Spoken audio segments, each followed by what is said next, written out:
I'm going to rant on my own post. It's not normally like this, just so you guys know. But I said, top 3 enemies of scale. Best answer wins a prize. Oral says, thesis, the problem is not finding interesting clients, i.e. clients with money and the will to seek professional help. There are more than enough of them. Rather, the real problem is trust, making these customers believe I'm really capable of solving their problems. Opinions. Shubham says, how did you get your first client?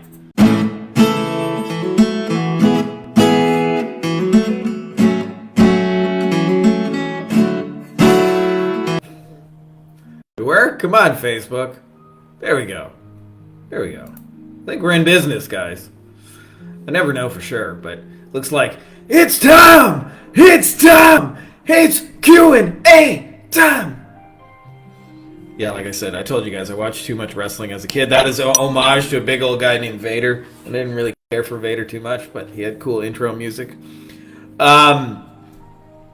Just a quick little announcement before we get rocking and rolling. I've been working on making the Wolfpack the coolest prospecting system by making it one-to-many, and done in a cool way where you're just sharing value and helping people, and then they come to you pretty much pre-sold, and you take them over the finish line with a video, and that process continues throughout the agency journey, where reporting on videos and updating clients on videos and having other people do videos too, so that, you know, you can hang out, actually have a life. So for those of you guys who are interested in that, I put a link below. I won't talk too much about it because I put the info in the link, but you can go to beyondagencyprofits.com/Wolfpack. I see my man Jerry's here. What up, my dude? So let's talk Q&A. Let's get into good stuff. Ladies and gentlemen, boys and girls, children of all ages, Frankie Finn proudly brings you a weekly Q&A. Ba-dum-bum-bum-ba-dum. The shenanigans never stop here, I'll tell you. So let's talk growing agencies. I'm looking at myself on camera. I need a haircut, but what are you going to do? At least we got a clean-shaved baby face today. So Basil's up first, says, what are some of the main reasons that inbound leads from Google or YouTube ads fail to convert, targeting used owners of construction and home services contractors who are in market for advertising services, one of the options already provided in market audiences? Recently ran a YouTube ad, had a few calls scheduled. All of them failed. Person A, guy scheduled call only to tell me as soon as it started, let's reschedule tomorrow. I got busy now. Then called tomorrow, no answer. Texted him asking if he still needs my help. He answered, I will. I'm going to need a few days to get freed up, but I'll let you know. B, another guy scheduled a call. We actually had great rapport in the call when very smoothly, or at least it seemed that way, told me, okay, let me email you in writing the different options we discussed to discuss with your partner. And after that, completely ghosted and doesn't reply any follow-up. Thought I really had this one, no sign that at all he was going to be a flake, even though the form he filled out to schedule the call showed he was a bit desperate. C, another guy liked the idea of the service and everything about it, but at the end started almost angrily asking me to justify why I was charging just $150 more than another competitor. Anyway, I thought the ad targeting I used would weed out some of this type of prospects. There were a few other calls, but none of them were willing to pay up at the spot at the end of the call, even though they supposedly liked and needed the service, but needed to think about it. Open to any input from more experienced agency owners here. He also had a follow-up when I talked about this. If the video ad briefly goes over a case study which shows an actual result, would there be other reasons for the above? All right. Let's rant away, my fine folks. Jerry says, bitches. I just saw that. So let's rant away, okay? So I see this a lot, and I want to give you some of the reasons why prospects come to you. Like, they respond to an ad, they say, I'm super interested, you have what seems like a fruitful and meaningful conversation, and then at the end of the day, it seems like they're about to buy your shit, and then they don't, and then they disappear, and you never hear from them again, and it's like, what the fuck? It may be kind of convenient to label everybody as flakes, but I want to give you guys some hints as to where that breaks down in the process. I'm going to tell you a couple of stories that hopefully will be useful metaphors. I remember listening to a guy named Ari Gelpert, and he was talking about, he had a situation similar to that. It was like a Fortune 500 kind of big deal, like $100 million contract, and his commission was going to be fucking huge, and he thought he landed it, and he said what happened is they meant to hang up the phone and didn't, and then he was privy to their conversation. And so he thought he just had this awesome hour-long conversation. And what he said is, at the end, something to the effect of, we're not going to go with that guy, but keep using him to get quotes so that we can drive down the price with our actual supplier. And in a second, he said his heart was torn out of his chest, broken, sad, which obviously most of us would do in that kind of situation if you thought you were about to make a big leap forward, especially for those of you guys who are like in Basil's situation, you guys are kind of more near the starting gates. Like that's probably life-changing money for you guys. So let me tell you the biggest reason, before I tell you the biggest reason why that happens. The point of the Ari Gelper story is that people will lie to salespeople. And so even though it seems like they're close, behind the scenes, they're probably not as close as you think. And I want to give you some of the common places that breaks down. So the biggest reason, I'm going to illustrate this kind of with a story or a metaphor.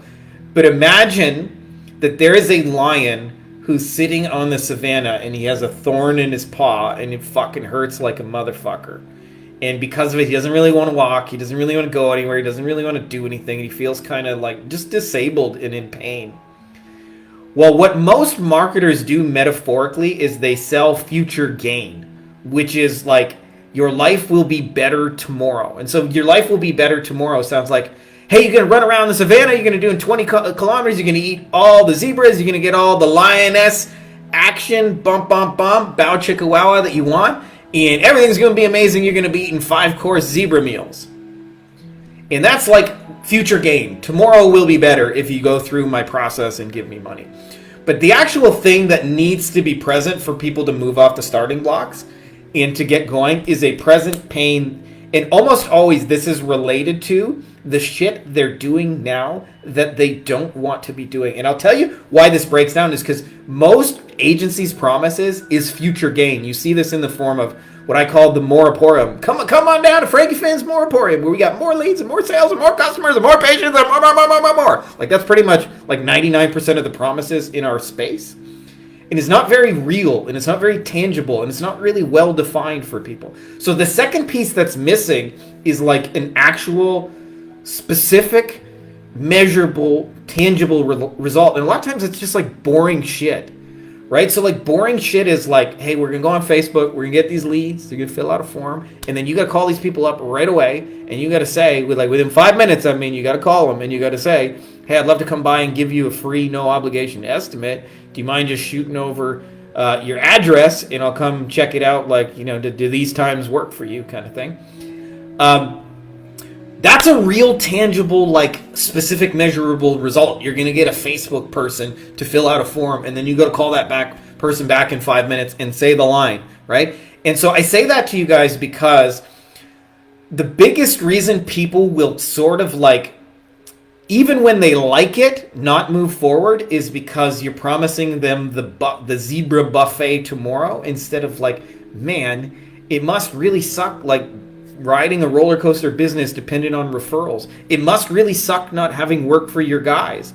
It must really suck, in the case, I'll give you a real specific one, in the case of water damage, they get all their business from schmoozing with plumbers. It must suck kissing ass to plumbers all day long, right? When you could just get SEO business and people would just call you and say, I saw you on Google and I hired you. So I say that because when the process is breaking down in sales and you're getting in that seems like you'd make a sale, because I'll tell you the thing that most people believe they're selling, and this is a false belief, by the way, is your service. And I see it in your line of questioning. Are you still interested in my service? And the question is actually more, are you still interested in getting the thorn out of your paw so that you can be back on the savannah eating zebras, right? So I say that because if you can't take your thing and have a real measurable result and also hey, it'll help or alleviate or eliminate some of this difficulty and stress that you're doing right now, they won't move off the starting blocks. Future gain, I'm not saying you can't sell any future gain, but it converts at 5 or 10%. Hey, this sucks now and I don't want to do it anymore. A perfect example of that is I don't hire a bookkeeping service because hey, tomorrow I'm going to get back 50 grand on my taxes. I hire them because I don't want to do this paperwork now, right? Not later, right? So I want you guys to understand that if you miss here's what that your type of business owner is doing right now that they don't want to be doing, and here's the tangible thing that we could give you instead, then you're not going to sell a lot of shit. You're going to have really low conversion rates, and people are going to ghost on you a lot. In fact, what happens is, by the way, when you get good at kind of positioning your offer around a present pain kind of thing, what will happen is you actually don't feel the need to convince people. Like, I got on a call, which is rare, the other day. I was with our man Russ, and the person said something like to the line of like, kind of like, convince me. I don't remember exactly how they said it, phrased it. I'm like, I ain't here to convince you. Like, I got some really cool shit, and it'll help you like right now with the shit you're dealing with. And like, I made it no risk to you. You either want to do it or you're not. But like, I'm not here to sell you on it, right? Like, I'm here to work out the details of the partnership. If you say that's not cool, let's just call it a no. And so I say that because in your specific case, all the language is about, are you still interested in my service? You think you're talking about the thing that fills that gap. And I say this is the exercise equivalent of, instead of selling, hey, you're overweight and you don't like how you feel when you look in the mirror, and I want to get you the beach abs, it's selling the journey, which is like, we're going to do kettlebells, and you're going to drink broccoli shakes, and you're going to wake up at 5 a.m. and drive your ass to a gym that you don't want to go to, right? Like, that's the worst way to sell any gym membership. It's really all about those before and after states, the present pain and the future gain specifically. Like, this is almost always vaguely defined in most people's experience instead of going something specific. What's up? I see John. I see Hetty. Like, dude, all the cool people are here.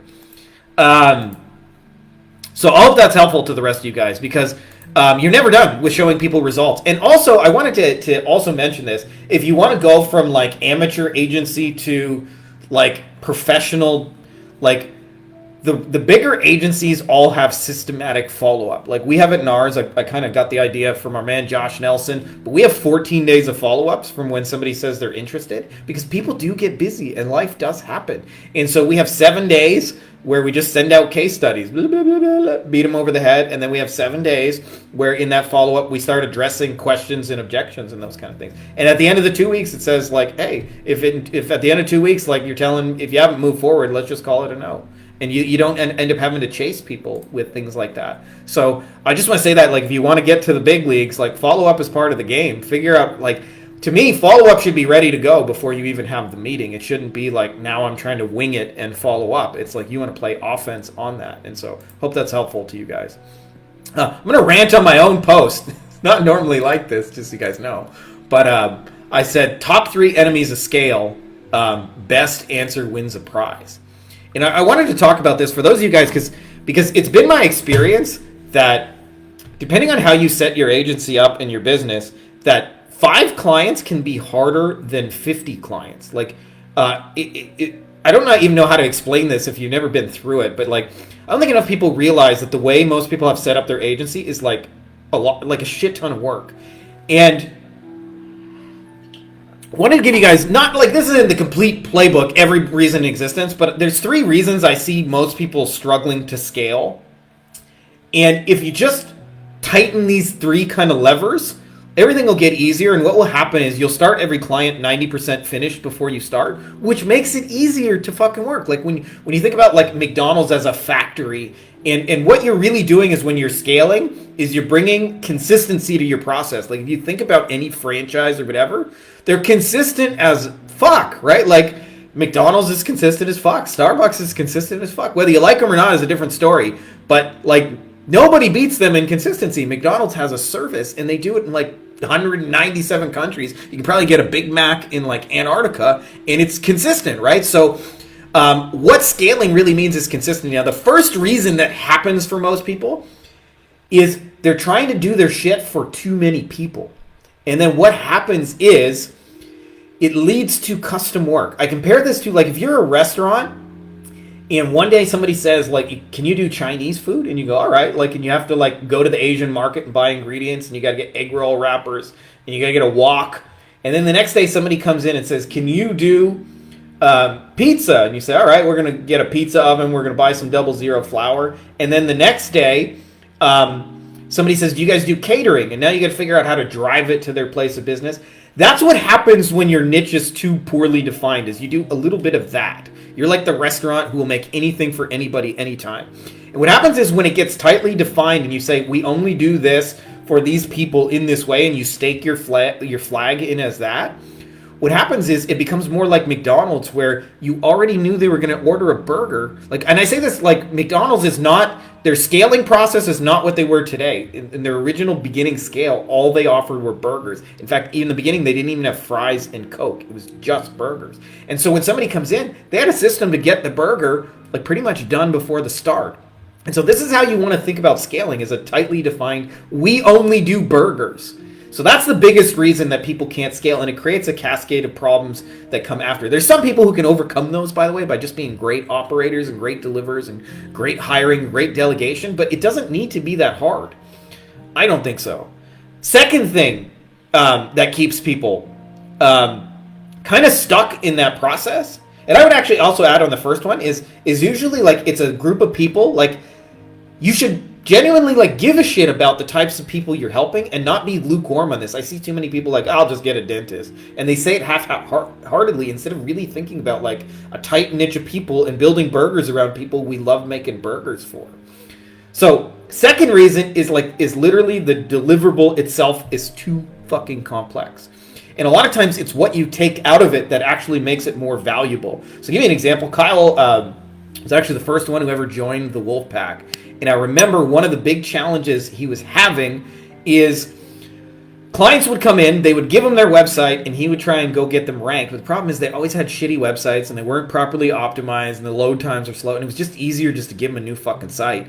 And so he would get bogged down in this website redesign even before he could start ranking, and then they would say, well, what the fuck, it's been 2 months, and we're not ranking. And we came to the realization when we talked about it that, like, what was actually driving the results, in his case, it was a Google Business Places. And so it wasn't even the website at all. And so he was spending all this time fussing with the website, and it wasn't really the 80-20 of what was contributing to the result in the bottom line. So it was like, why don't we do less? We'll double down on the Google Business Places and really just hammer that with, like, reviews and content and pictures and good optimization and name, address, phone number, and just double down on that. And we'll be able to rank them, and they'll get phone calls way faster, and you don't even have to fuss with their website. So what happened is, when we took this complex deliverable that involved all this custom web design and just reduced it down to, like, let's just do 4 things with the Google Business Place, all of a sudden it scaled way better because there's less to do, and there's less, like, moving pieces, and there's less processes and systems and teams and project management and checklists, right? So it's the simplicity of it. Like, it's really just like, if you take any, like, professional athlete, most of their day is just spent doing boring fundamentals, practicing the jump shot that they've already practiced 10,000 fucking times already, right? So you want to think about it like that, is complex deliverables will screw you over. Now, the third piece is, this is what happens is when I see people get to the stage where now we're going to bring in people and reach that next level where I want to remove myself from the business. And I'm a believer personally, I'm not saying this is the only way to be successful. I'm a believer that systems before people. And what I mean by that is, like McDonald's has a system. They do not depend on, like, world-class burger chefs to get consistency. They don't, like, go to every location. The opposite, they have a pimply-faced 16-year-old teenager that's got, like, pimples all over and, like, hello, can I take your order? They're not super friendly. But they're able to pull it off because they have a defined system that anybody can walk into. And this is how you come up with those systems, by the way, is they thought about, how can we make this stupid, easy, simple for anybody to implement, right? And that's how you have to think about your process. How can I make this stupid, easy, simple? Step 1, step 2, step 3, step 4, do this. And what will happen is, then when you get to hiring, it's easier to bring people in and have success with them because there's training. There's a defined roadmap, there's projects, there's goals, there's timelines, there's deadlines. It's clear what they're supposed to do and when it's supposed to be done by, and you'll generally have more success hiring and bringing in good people. Now, you can still bring in great burger chefs, and they can help you re-engineer that process to be better, but I like to have great systems before great people. And so I just wanted to rant on that because I see a lot of you guys scaling and getting stuck. And it's either because you're doing too much shit for too many people, your deliverable is all, like, just complex as fuck, or you lack, like, kind of documentation of the process, so it's just not easy to bring in people who can follow in your footsteps and do it for you. And I find if you fix those 3 things, like, 95% of the agency scaling problems tend to go away. I'm not saying 100% of them because there's always that 5%, but for for you guys, like, just nail those pieces and your life will get easier. Oral says, thesis, the problem is not finding interesting clients, i.e. clients with money and the will to seek professional help. There are more than enough of them. Rather, the real problem is trust, making these customers believe I'm really capable of solving their problems. Opinions. Of course, Oral, you're a fucking genius and you're correct as usual. I want to kind of use a metaphor to kind of articulate what I think most people missed about the building trust at scale. And then we'll talk practicalities of how to do that.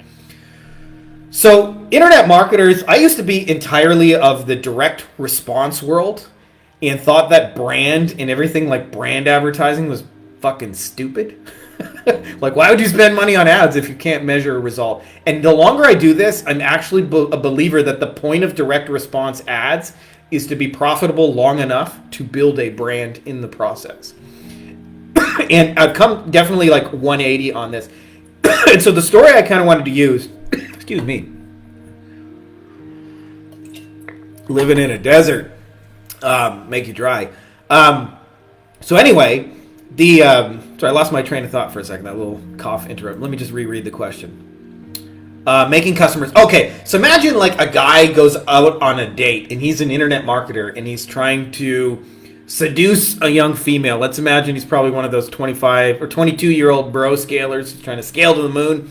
He goes out on a date with a girl, and let's say they go out on 5 dates, and on the 5th date, they sleep together, and that was probably his goal if he's 22 years old, or of that age, at least it was mine at that age. So they sleep together, and he's happy. Internet marketers are the kind of people who believe that the reason that they got laid on the 5th date is because they said and did the right thing and wore the right shirt. And the truth is that everything that happened before that, including the 4 dates and all the calls and all the texts and all the fun conversations and the chats and the memes they sent together, all of that factored into that whole relationship, not just that one moment where it reaches here. And the reason I say this is, an example of this is I saw an ad from Grant Cardone, and it had really shitty copy, and it had a really shitty offer. In the comments, I could just tell from the comments, people were buying that thing like a motherfucker. And I remember thinking to myself, why? And it's a very simple reason. Because you know who Grant Cardone is before you got to the ad. And so, in other words, he has a brand. He has, and so this is the secret to having a brand, is that people must hear about you with content before they get to the point of the sale. And that is what raises expert status and trust. Now, I'll give you guys a shortcut on this, is what most people then think is you got to be like Frankie Finn and like be on camera and like hustling, making videos and stuff like that. And the truth is, you don't need to do any of that. You just need to find people who already have audiences of the people you're trying to connect with and create value with them. And the easiest way to do that is to find out what they're already doing and fit into that. So for example, if I'm trying to influence dentists and there's a top dental podcast, well, I'm going to give them a really valuable show idea that I think would be really useful for their community, and they will go and distribute the message for me to all of the interested dentists. Or I've been on, like, say, an industry association website, and they make video interviews, and I think, man, I have a really cool idea for a video interview. Like, share it, right? Like, you don't have to be like me. And what happens is, if you're willing to do that just a couple of times a week, like 1, 2, 3, maybe 4 or 5 if you're feeling super charitable, you can bring all the people you want to that are pre-sold and have trust, because it's a different story. And I'll give you an extreme example of how much this trust can relate to. I had a phone call, I want to say 7, 8 years ago in our lawyer agency, and I never forgot it because it was a personal injury lawyer from Atlanta. And this is how the call went. I was still doing my own sales calls at that point. I want to say maybe 9 years ago, actually 10 years ago. But anyway, somewhere in that range. She says to me, hey, we saw you speak at the conference last week, and she named whatever conference. I don't remember because I've been to a lot of them. But and I said, yeah, and then she goes, I don't even know what you guys have for sale, but we came here to buy it. So how do we work together? And that's the ultimate example of being like pre-sold, right? It's like that's a 10 out of 10 warm client. Trust is already built, relationship established, just like now we're just hammering out the details of what's next. And I promise you, the sale didn't happen because I was so convincing and so persuasive on a fucking phone call. The opposite, it was probably made sitting in the audience on stage as like, hey, this guy's an expert, and what he says really resonated with me. So I say that to you guys because if you want to do this efficiently, I believe the best model is doing this one-to-many, because it allows you just to create valuable stuff for people, and they do the distribution for you, and they put it in front of people, and they do the trust building for you in the form of, like, they've often built 10, 20 years. Like, there's people in your space, 10, 20, 30 years, been building a brand and building trust and building reputation with an audience. Your goal is to figure out how you can help serve their mission and yours at the same time. That's what I'm a believer on. And then I believe, by the way, this is just my personal opinion on it, but those make for the best ads, paid ads you ever wrote in your life, right? Like, where am I going to get a video is I'm on stage, the top guy in the industry is endorsing me, and we're sharing some cool, valuable stuff. Like, if it works real life, duplicate it digitally, and then you only enhance what already works. So I say that to you guys because I think people make this harder than it needs to be. But I believe that trust is probably the most important thing. There's a really good book on it. Stephen R. Covey calls it the speed of trust. And when you understand that, the goal is to build trust as fast as humanly possible. And not what most people think it is, which is to try and sell. Because if you're doing this right, you actually want to be around for a long time. Like, internet marketers think speed. And I'm not against speed, by the way. But I think it's the second thing to think about. The first thing is to think about longevity. How do I build a machine that can work for me forever? And then build that as fast as you want to build it. But it's not about, like, just scale to the moon. And I'll tell you why. Because I've done this 20 years. Not quite 20 years. Coming up on 20 years. I'm on 17 right now. Okay, I'm rounding up. But I've been doing this 17 years. And what I found is I've seen a lot of people, internet marketers, scale to the fucking moon. And then 3 months later fall off a cliff. And then you're like, what happened? Oh, it was too stressful, too much work, blah, blah, blah. Oh, we had all these problems, all these issues. And they built it in an unsustainable way because they were trying to get there as quick as possible, and then they fall off a cliff. I'm like, I don't think that's progress. Like, I would rather see somebody just turtle along for years after years and years and get ahead. That to me is more progress than somebody who has like a short, fast spike and then falls off a fucking cliff. So I say that to you guys because sustainability is so underrated. Like, do this in a way where it suits you, it suits your life, it suits the way you're building. You do it with people you like, doing the kind of stuff, sharing the kind of ideas you want. Then if you want to, put some speed into that. But I'm glad you brought that up, Oral, because I don't think people understand that the biggest thing that will improve your sales calls is everything that happens before it. We call that in the marketing world pre-selling, but not enough people even really know it's a thing. And also, like, because of it, they don't even know what they're supposed to pre-sell to get to that point, and people dropped a lot of those balls. But like I said, I'm a believer in doing that one-to-many. Like, let it sort itself out. Like, if you go give a speech to 1,000 people or a podcast, 1,000 people listen to, the 5, 10, 15, 20 people that are the most interested will come find you. You don't have to, like, go get them, right? So a big shout out to Dennis Yu for helping me to see the power of that turned into paid ads as well. Shubham says, how did you get your first client? Kind of on accident, to be honest. I got the idea that I wanted to do something I didn't have to fulfill, so I was buying backlinks, and you could get by with more spammy backlinks in 2007. I was buying shitty links off of Fiverr, and I found probably the 5 or 10 best packages I could find on Fiverr, and I put them into a package, and everything that was for sale for $5 I marked up to 10, 15, 20. And so I put together a package of backlinks, and it'd be $49, $149, and I posted it on some of the forums, and somebody reached out to me and said, can you just do the full SEO? I don't want to buy links, I don't want to manage any of this shit, can you just rank? And that's kind of how I got started. I had been posting about kind of our own SEO stuff, just sharing what works. But I wanted to show something to you guys that is the most tried and true thing. And shout out to Michael Silk, by the way, because this is fucking amazing. I just got this package in the mail, okay? So I'll tell you, the reason I want to say this is for those of you guys who don't have clients yet, and it feels like this giant uphill hurdle. And I'll tell you one of the limiting beliefs a lot of people have in that space, and I probably used to have it too. I don't have case studies. I don't have proof of concept. I can't show who I've done this before, right? That's kind of the limiting belief a lot of people have. And I'll tell you, the biggest reason people don't get hired is not because you don't have case studies. It's because you don't actually know for sure, step by step, in detail, what you're going to do after somebody says yes. And I'll give you an example of doing this horribly. So I had a really rough period breaking into the lawyer niche where there's like 6 months I made exactly $0 my first 6 months. And you question your sanity when you're in that. And I was able to get people booked on calls, and just nobody ever bought from me. And it was just like sad and depressing. And I remember after like, I don't know, I want to say 50 calls, there was a lawyer named Tim, and I told him like, hey, it'll be, it starts, the first payment is $5,000. And he was like, all right, let's do it. And I was like, what? Really? Like, really? Like, I was so used to like hearing no that I wasn't even expecting somebody to say yes. And he said, yeah, let's do it. And at that moment, I actually didn't know how to process his credit card. So I had been using PayPal for years and years, and somebody told me, use Stripe, it's better. They're kind of the same shit these days, but there's probably a difference between them back then. And so anyways, I went on Stripe and tried to swipe the guy's credit card, and it didn't work. Stripe gave me some kind of error. And so they didn't have live support or anything like that, so I had to message them and say, hey, I'll call you back. And a day and a half later, Stripe got back, and they said something to the effect of like, oh, you had it in test or sandbox beginner mode, like click the button and actually turn on the account for real, and it'll be able to process a credit card. So I called the guy back, and he flaked on me and disappeared, which I don't blame him, by the way. Like I gave him every reason for pause.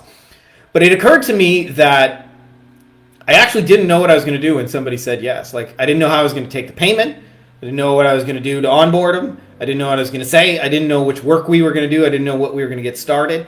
And the minute I figured out all those details of like, okay, here's the payment link, here's what we're going to do next, here's the first thing we need to get started, here's the email I'm going to send you, and have those things ready to go, all of a sudden people started saying yes. And so I wanted to show you guys this, because Michael Silk, big shout out to him, he sent me a thing in the mail, which I haven't even fully read through because I just got it this morning. But he wrote me a handwritten note about how he would like to sell my book and how he would go do that. Then he handed me the sales letter to sell the book. Then gives me the thank you page for how to do the upsell on the thank you page after they get in for the free book. Now, I don't know about you guys, but that's pretty fucking hard to say no to, right? Like, and in there, I'm not asking Michael, well, where are your case studies? Where is your proof? Where is your, how many different people have you done this for? And price objections and all those things. Because the biggest reason people aren't hiring you is because you don't have a clear, detailed plan for I'm going to do this. And what you'll find is the more you have a detailed plan, like this is easy for me to say yes to. Like I just post this on a page, put it on my thank you page, we turn on some ads to it, like it's probably going to work. And if it doesn't, like no harm on Michael, but like, dude, like he just made my life super easy. And so for those of you guys who are in the beginning stages and you're trying to get clients and it's not working out, it's almost always related to the fact that you don't really know what you're going to do for them. My favorite example of this, of somebody was sharing their story of how they got their first client, it was a web design client. And somebody had posted in a local group that they were interested in getting a new website design and they were considering people. And what happens is, like, you get 50, 100 freaking replies. And so what they did is they printed out the client's old website and they created a mock-up of what their website could look like. It was a restaurant of some kind. I want to say a Chinese restaurant, but maybe I'm mistaken on the details there. But they printed up a mock-up of the new one. Then they walked into the business and said, this is your old website. This is what I'd like to build you. And I saw you're looking right now. Just like say go and I'll like have this thing set up for you. And it's clearly better and it clearly looks nice. Clearly represents you better and clearly is going to sell more of your Chinese food. You know, combo number 7, sweet and sour pork. Confucius says, don't eat too much of it because you're going to be hungry an hour later from the MSG, right?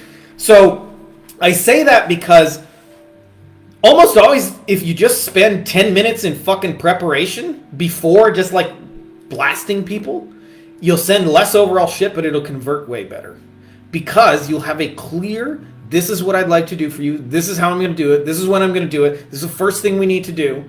Like the more you have those details filled in, what you'll find is people just say yes to you. And also all of the objections are in the plan. So what you'll find is like, if you get used to making the plan, you'll understand as well, like where people say no and how to kind of address their concerns along the way. So I hope that's helpful to you guys, because some of you guys are like, I sent 3 automated fucking messages and no one bought my shit. And look at this probably took, Michael, at least an hour of preparation. At least a fucking hour. But what would you rather do? Would you rather talk to 500 people and get fucking nowhere? Or would you rather talk to one and get somewhere, right? So too many people are trying to scale this shit before they get it working. Like, I would way rather figure out how to do something like that at scale than, just like copy and paste. Quick question. Can I get you 11 billion booked appointments? So I hope that's helpful to you guys, because figure out like what you're going to do in detail. Like almost all of you guys, well, I'm going to do some SEO. That's a 30,000 foot view. Like, hey, the first thing we're going to need is your Google business. I need your login. I'm going to get this set up. I'm going to optimize this. I'm going to add these pictures. We're going to send this thing to get some reviews. We may not accomplish all of that in the first 2 weeks, but nonetheless, these are the things we're going to build. So the more you're clear on those details, the more you'll find people just say yes. Lachlan says, congratulations, by the way, dude. You won on the Enemies of Scale challenge. Lachlan says, agency partnerships. Hey, guys, I'm struggling to get the most out of my partnership. How do people go about advertising within their partnership? Obviously, getting included in their newsletter is there a more of an aggressive way? Has anyone tried outbound with their partnership? I'm curious to see how people go about this. I have a number of partnerships, mainly medical device companies, and starting to move into associations. So I want to kind of shift your perspective a little bit on this to understand that, okay, so you have these partnerships, and in your case, it sounds like, medical device companies. And really, actually, to be honest, it doesn't really matter the type of partner, because the kind of process is the same. And it's the same way I do anything, and it's really simple. And it's the way real relationships are built. So real relationship starts off with coffee date, like, hey, let's just hear what each other have to say for a couple minutes and see if we like each other. First date, let's work together in a small, kind of meaningful, tangible way. And then marriage. And so a lot of times people are eager to get to marriage, but because they try and skip right to that step, then what happens is the coffee dates and the first dates go very, very badly, because it's just too much too quick. Even if you met the perfect woman in your life, you just said to her, like, or the perfect man, or whatever it is you're interested. I know a couple of you guys are interested in horses or whatever. No, I'm not judging. But even if you meet the perfect person and you go to them and you say, hey, like, I just met you. Let's get married. Let's go steady. Let's have kids. Let's live in the suburbs. We're going to eat at my favorite restaurant. We're going to go on vacation once a year to the same place. It's probably too much too quick, right? So when it comes to partnerships, the first thing that I always try and do, and it's very, very simple, is I try and fit into their mission and add value to what they're doing. And usually that's done in the form of content. So you mentioned they have a newsletter. So if they have a newsletter, like, I just help them write the newsletter. And I do that obviously in a way where it's going to like lead the breadcrumb trail back to me in our business. We're not just doing this for charity's sake, but that's the coffee date. Like, let's just collaborate on something. Now, when you want to escalate that to a first date, what you want to do is propose something small and low risk, the equivalent of saying, like, you seem really cool. Like, I'd love to take you on a date. Like, there's a place down the street. They got a really nice grilled cheese, the best in the city. It's got a view that overlooks the ocean. Like, would you be down to just hang out for 20 minutes and see if we kind of click? Chances are they'll probably go, all right, you seem cool. Let's go on a date for 20 minutes. So what this looks like in the agency space is propose a paid thing, a very low risk. And usually the way I've done that historically is because I've been in closed door meetings where people come in and they say, hey, we got this great new software and we want to sell it to all your lawyers and it's amazing and it's great. And the mentors that I would work with, they would always say, like, hey, do this for 1 or 2 people. Show me it works. Let's get a case study. Let's like get proof of concept. And then when they tell me it's cool and like you've actually rocked it for them, I'm happy to share with more people. And so that's always been my offer, is knowing that's the conversations that go behind the scene, is like, hey, I got this really cool idea. Let me do it for 1 or 2 people. And I'm not trying to make all the money off those 1 or 2 people. I'm just trying to like get established that this works. And so I might do it at cost. I might even do it for free, depending on what the service is, because I'm not really interested in that. And then what will happen is at some point you say, like, dude, I would love to be your partner and just do this for everybody. And of course, by that point, trust is there, because seeing is believing. So that's kind of like how I approach partnerships. Is the first step is like co-create something valuable and help them to do their thing, not your thing. Then propose the idea of, let's do something, one, 2 small people, give me like 30 days and I'll show you something. And then graduate that into, hey, let's full blown, like, just straight up offer this to people because now they trust in you and they believe in you. And so those things, and that's essentially how real relationships work, which is why it works, by the way. So I say that to you guys because if you're not sure we're going to go on a partnership, don't sit around idle. Like, propose it to them. And you can do it very soft. You can just say, hey, I had this idea. Like, I built this new tool, or I got this new SEO thing. Like, I'd just love to, like, do it for one of your people and show you that it works. Would you be open to something like that? And again, the long-term goal is eventually you're going to say, and usually, by the way, you don't even have to propose the marriage, because by the time they've seen it work for people and help people, like, they automatically want to look cool and share good stuff with their people. So hope that's helpful. Mia Maya, I don't know which one of those it is, but MIA, missing in action, there we go. Does anyone offer a lead follow-up and booking service as an add-on to your marketing services to help with clients who are fumbling leads or do not have the time to follow up? What has your experience been? Is it worth the hassle? Okay, I'm going to give you 2 different kind of answers to this question, okay? So answer number 1 is, if you don't want to deal with that shit, then the best bet is to just work with clients who already have those things in place. And I'll give you a cheat code is what I found out is, like, in the legal space, there are companies who help with the phone, for example. Companies that train you, that have CRMs, that have scripts, that have follow-up processes and systems and tools. And whenever, historically I got clients that had worked with those companies, they were super easy to deal with. They were fast. They followed up. They knew what to say. They had meetings. They could tell you how many leads they closed, by when, what they're doing to fix the ones that didn't close, how they're tightening the process, how the hiring is going, et cetera, et cetera, et cetera.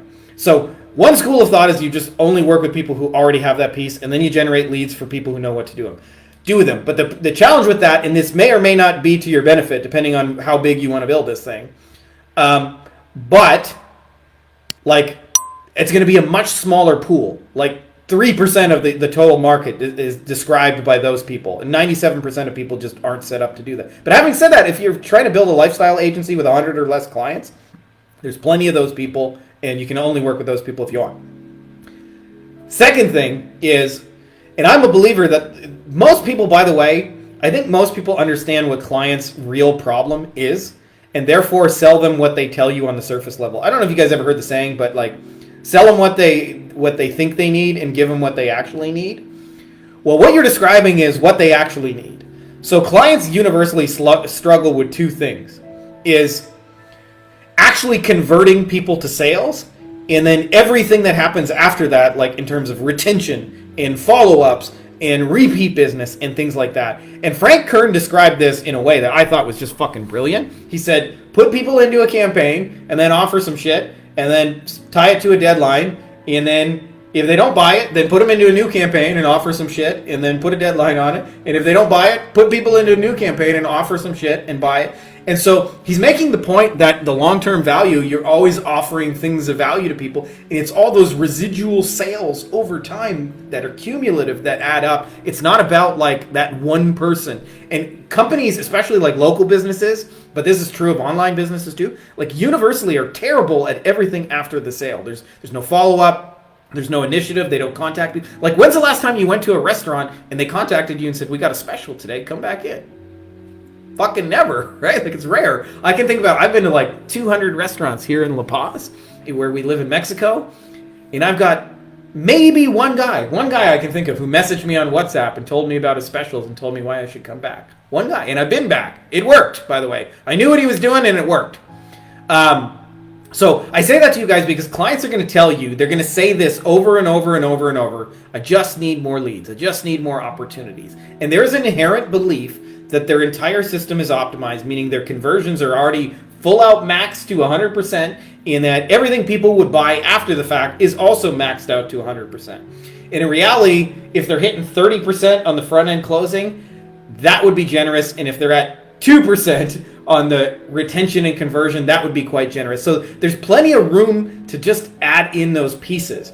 And so if you want to build something big that is, or essentially irreplaceable, help client with the leads, yes, but really help them sell, because that's what they actually need. Help them sell and retain people. And it's easier, by the way. It's so much easier. Like, for example, I think about all the law firms that are really bad at following up with people. Like, you could just tap in, like, an automated follow-up or we're going to have a VA call them back, or a texting service where like, hey, we'll text your leads and see if anybody, and you would not be surprised that 10-20% of people come out of the woodworks that just got busy with life and would buy their shit, and they would think you're a wizard, and all you really did is just help them with that conversion process. And there's only unlimited businesses that have something similar in place, maybe not a phone call or whatever. So I say this to you guys because they're going to tell you, if you talk to 100 business owners, 99 of them are going to say, I just need more new people.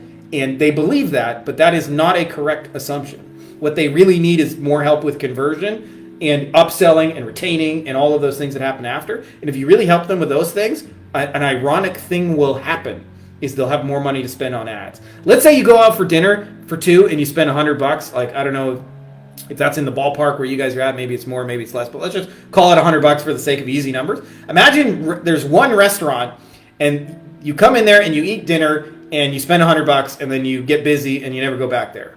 Well, they made $100 off you. Now imagine there's a restaurant with a follow-up system and they simply invite you to come back next week for a special. And they say, we're having a live band.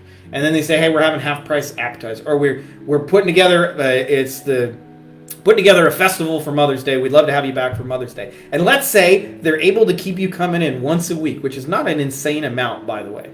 And once a week you go out to eat for dinner there. Well, what happens is you just now spent $5,200. And you're probably going to do that year after year after year after year after year. So you can be like a $30,000 sale to that restaurant, and another restaurant may only get $100 from the same person. Right? So I say that because like this is what they're really lacking. It's not that, look, I don't know, the ads have gotten so expensive and stuff like that. They just lack the back end system. So I say that to you guys, if you help them solve their real problems, you're going to make more money than if you solve the surface level problem they tell you they have. Because ultimately, everybody anytime is willing to pay for sales, which is why there's so many commission salespeople, right? Like, if you sell my shit, I'll give you a commission, right? Like, it's the easiest kind of trade-off in the world for any business owner, and so you'll have that kind of effect going for you. So is it worth the hassle to answer your question? It depends what you want. I'm a believer that I don't even want to touch front-end stuff anymore the longer I do this. The only person I'll generate leads for is us. I don't want to do this for other people because I think it's just too much work. And it doesn't really solve the real problem. It just prolongs it for different reasons. Brad says, last question we got here on the docket, unless you guys got other questions you want to throw in. But Brad says, have you had success in driving business to your marketing agency with the old Facebook ads? My niche is home services.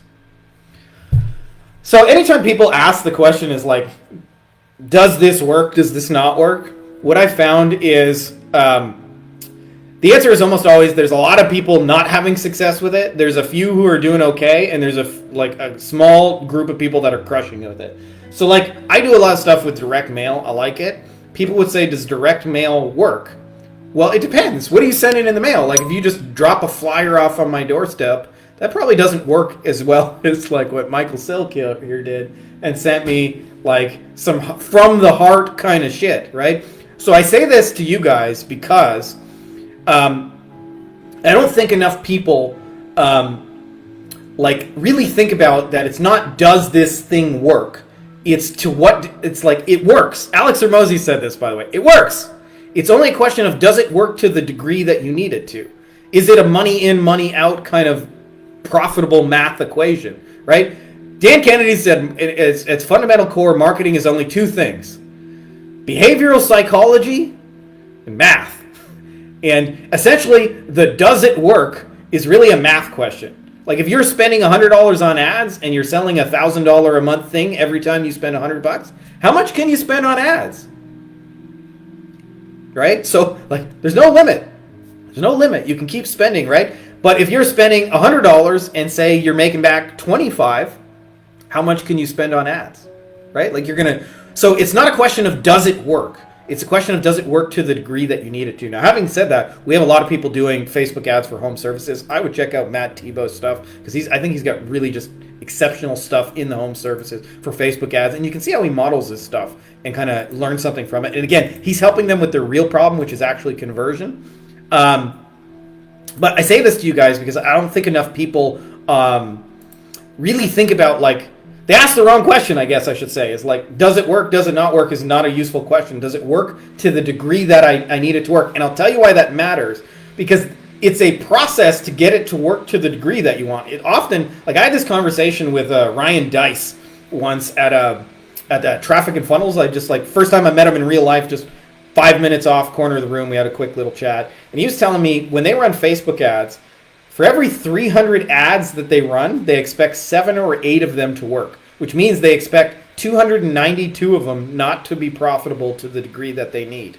Like, those are pretty low batting averages. And I know, like, when you remove yourself and you bring in people, but that means, like, if he's, for every 100 ad campaigns he runs, every 100 creative he tests, he expects 3 of them to really work.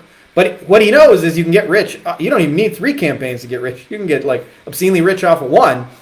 And so he knows that, like, he's going to have to try some things to get to that process. And not enough people understand that. And so they're not willing to go through 97 failures to get to 3 winners. And so the other thing I see with advertising, why people fall short, and this is why I'm a believer in, like, personally, because I hate losing money, get your shit working organically and then take what's working organically and add paid ads to increase the traction of it. And everybody, you know, like I see all this talk about like organic versus paid. Like, should you be putting out content? Should you be cold DMing? Should you be running Facebook ads? And I'm a believer they work best together as a cohesive strategy. Like, my favorite way of doing it is like I said, is find the people who have the buying audiences in your space, co-create cool stuff with them, and then use those as paid ads. And my favorite example of how powerful this can be.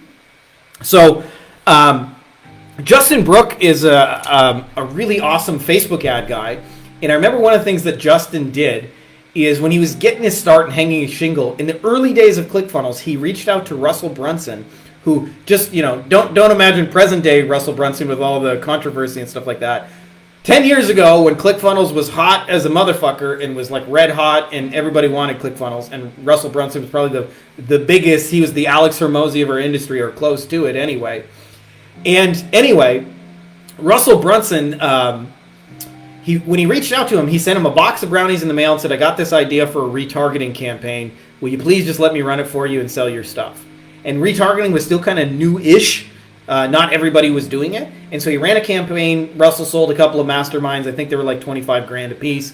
And that was it. And he was like super stoked and super happy. And everything's sort of hunky-dory kind of thing.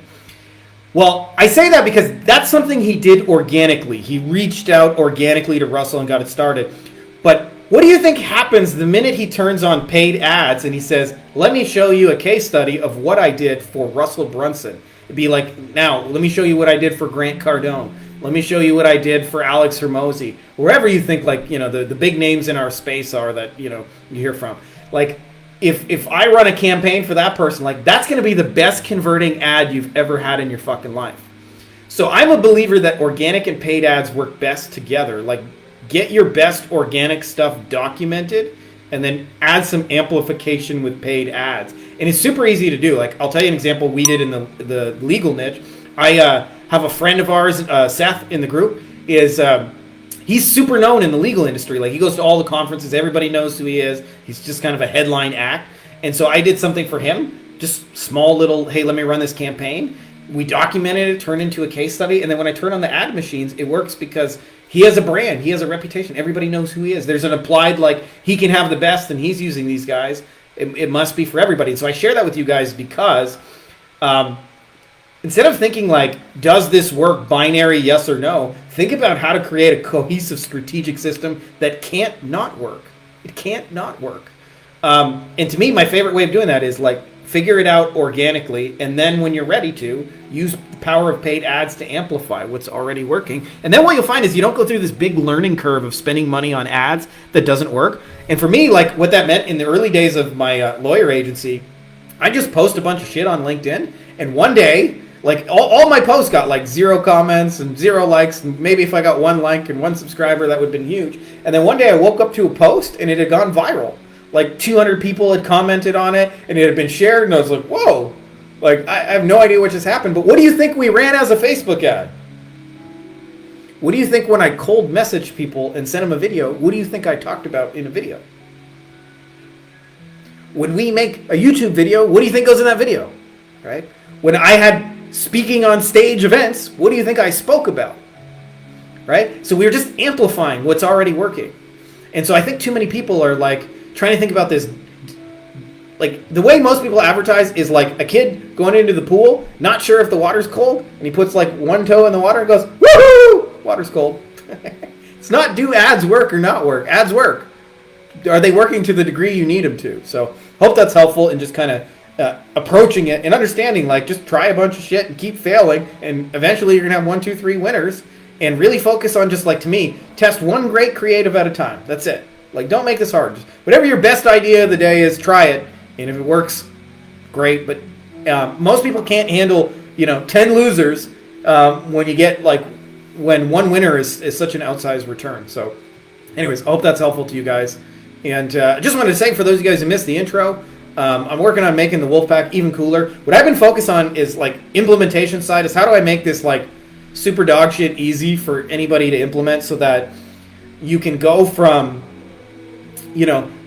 virtual unknown if you want in your industry, or if you guys are even already doing well. Either way, it really works. But, like, connecting with the people who have all the flow, all the buyers, all the audience, adding value to their world, just like literally just copy and paste a couple of sentences.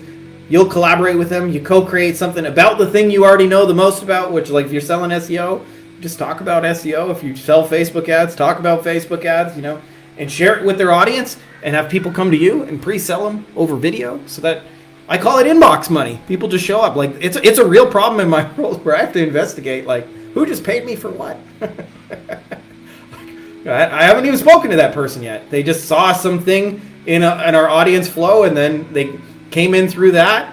And then they closed themselves over a video and said, this offer resonates with me, and they took us up on it. So I call that inbox money, and I would love to show you guys the formula for inbox money. Obviously, you're you with your unique results. I'm just going to show you guys how we did it and give you the help in implementing it and the eliminating the learning curve. But, like, I should say this, like, because I believe that mentorship is a giant shortcut, but it's really just about shortcut. That's all it is. Like, I've said this before, but we don't turn losers into winners, and we don't like, aren't the reason anybody wins. We're just the reason they do it in 8 weeks instead of 8 years. So if that sounds like something that resonates with you, click that link below. And that's all I got for you guys today. Happy Monday. Much love. May the force be with y'all. Hey guys, if you like this video, you'll probably also like our free Facebook group, Beyond Agency Profits, Agency Lifestyle Design. You can get free copies of the book inside here. I look ridiculous. We're doing weekly Q&As, giving answers to all your questions. Some of the best, smartest, brightest people. We've got lots of industry leaders doing 7, 8 figures and beyond. It's a literal who's who of the brightest agency owners that I know, as well as lots of tips on scaling and stuff, books that work. So if you're not already part of it, you're going to want to be part of it. So make sure to click the link. I put it in the description of the video, as well as in the pinned top comment below. So just scroll down and you can join, and it's totally free.